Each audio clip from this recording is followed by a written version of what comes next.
Hello, I'm your friend Harish Kumar from London. You are watching the footage that we shot with the help of a Movi FreeFly gimbal and iPhone 8 Plus. I believe you want to be a YouTuber and love traveling. While on travel, you want to make your own videos and upload on YouTube, but do not want to invest on expensive DSLRs.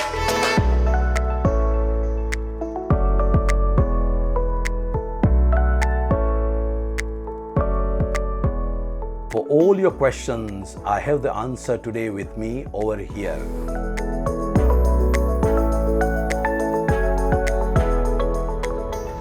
So before giving power to the gimbal, this part comes secured. As you can see, it's not moving. So a gentle push releases it. So this is how it has to move. Now, the next thing is to insert the smartphone. So this smartphone, this part where we charge has to go first.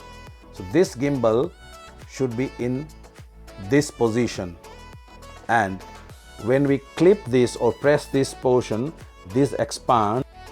That's where we insert the smartphone. Okay, as you can see, the gimbal is dropping towards my right side, so we have to balance the gimbal and the mobile.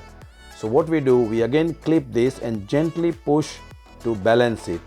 So this is how. It doesn't take much time. It's not that difficult also. Okay, as you can see now, the gimbal and the smartphone are almost level. Next step is to power the gimbal. So we just push and leave it. Now you can see the light is green and the gimbal is now ready to use. The most important thing is to download the Movi app, which I'll show you on the screen. So if you can see this where my finger is, that's the Movi app. That Movi app you have to download from your app store. Once the gimbal is powered and the app has been downloaded on your smartphone, the next step is to click on the app. So once you click on the app, this is what you see. That means the app is now connected to the gimbal. To access the 7 modes, we have to click on this icon. Now as you can see, 7 different modes on the app. The first one, which is highlighted with red color, is called the Majestic mode, and this mode basically is the most prominent mode used.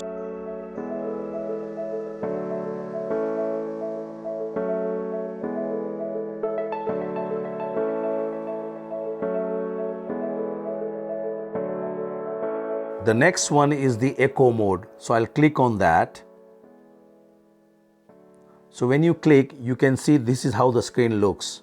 In the Echo mode, to set your point A and B, your point A can be on this side or on this side, and vice versa, the point B will be in the opposite direction. So once you select your, for example, if you select your A, then press the trigger, and then this side, press the trigger. So now your points are selected. So in the Echo mode, you can allow the gimbal to select point A and B. That's how it looks. So this is from left to right. If you click there, it goes from right to left. And also from up to down or down to up. Now with that, you can also select the time it takes to move between point A and point B. So that's where it is. I prefer to have 25 so that I get a smooth, buttery footage. And to change that, move your finger either up or down. Once you are happy with what you want, click on this and that's selected. So once you are ready for that, you hit the record button and then press the trigger.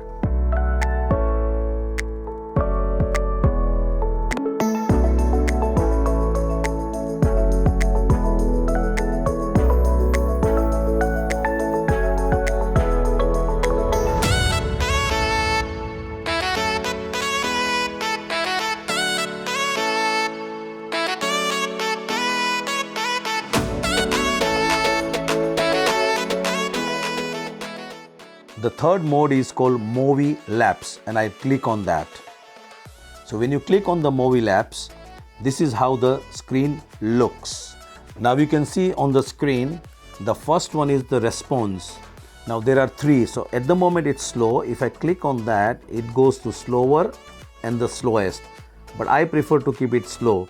The reason I prefer to keep it slow is that when I'm following a subject and the subject stirs to the right or left, my gimbal will respond accordingly. The second one is compression, and I prefer to keep 15 as the figure, but if I click on that, you can change your compression according to your requirement and taste. The last two are the tilt and roll, and I always prefer to lock both of them so that they don't unnecessarily move. Using this mode requires you to walk super slow while recording. To record the best is to either follow or walk against the people coming. The final footage looks like you are walking normal while others are walking fast. The next one is the time lapse, and I'll click on the time lapse, and this is how your screen looks. In the time lapse mode, you can again set your start and the finish point. As you can see, that's the start and that's the finish point, or you can have this start and this finish point. So if you click on this, it at the moment is showing left. If I want to go it to right, that's how I select. If I want it to go up, I click on that, I select that, and if I want it to bring down, that's what I select. So it's a very smart mode actually. Now we also have to select the time. Now to have a 10-second video of time lapse, you need to record 2 minutes and 30 seconds, and my preference of compression is always 15x.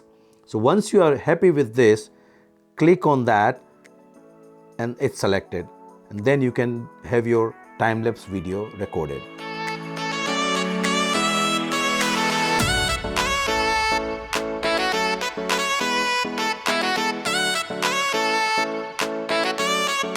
The next mode is orbit mode, and to select that you have to click on that. So that's your orbit mode, and while on that you select the speed. So the speed is basically the speed with which it moves.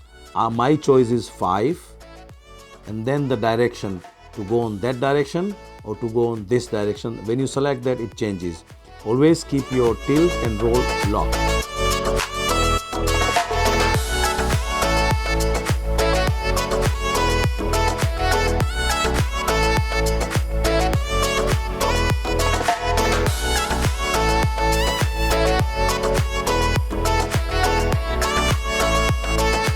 Now let's move to the next mode, which is called barrel roll.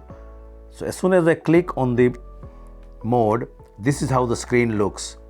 The first one is the speed. Speed means the time it takes to roll in one direction. To select your direction, click on that and the direction mode changes. So it's your preference how you want to move.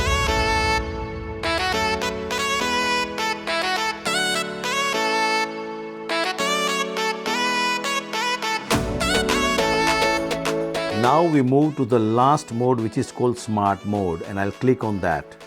And this is how it looks. In the Smartpod, this portion remains steady.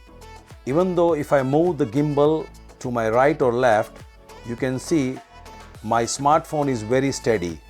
So to get a steady footage, this is one of the best modes which can be used.